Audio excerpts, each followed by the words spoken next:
எங்கள் சேனல் மூலம் நிறைய மக்களுக்கு ஹெல்ப் பண்ணுறோம். அதாவது கஷ்டப்படக்கூடிய சில ஆத்மாக்கள் இருப்பீங்கள்ல, இடம் வைக்க முடியாமல் இருப்பீங்க, சொத்து பிரச்சனையில் இருக்கும், வம்பு வழக்குகள் இருக்கும், அதே போல் பார்த்திங்கன்னா பிள்ளைகள் சரியில்லாமல் இருப்பாங்க. இதெல்லாம் சில கர்ம வினைகள் என்று சொல்லப்படுகிறது. உங்கள் சார்பாக நாங்கள் பல கோவில்களில் போயிட்டு அர்ச்சனை பண்ணுவோம். எங்கள் மூலம் நிறைய மக்கள் பயனடைஞ்சிருக்காங்க. இது ஒரு வகையான முயற்சி தான்.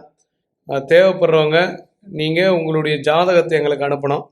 உங்களுடைய பிரச்சனை என்னவோ அந்த பிரச்சனையை வாய்ஸ் காலில் பேசி அனுப்பிச்சாலும் சரி, இல்லை பேப்பரில் எழுதி ஃபோட்டோ எடுத்து அனுப்பிச்சாலும் சரி, உங்களுக்காக சில இடங்களில் போயிட்டு நாங்கள் அர்ச்சனை, பிரார்த்தனை, பரிகாரங்கள் பண்ணும் பொழுது உங்களுக்கு அது ப்ளஸ் ஆகிறதுக்கு வாய்ப்பு இருக்குது. நிறைய வெளிநாட்டு மக்கள், வெளியூர் மக்கள் எங்களால் பயனடைகிறாங்க. நீங்களும் இந்த முயற்சியை செய்து பார்க்கலாம். எல்லாமே நம்பிக்கை தான். நம்பிக்கை இருந்தால் சொல்லுங்கள். உங்களுக்காக நாங்கள் சில விஷயங்கள் பண்ணுறோம். இதுக்கு சேவை கட்டணம் என்பது வாங்கப்படுகிறது. தேவைப்படுறவங்க இந்த சேவையை பயன்படுத்தி கொண்டு பயனடையலாம்.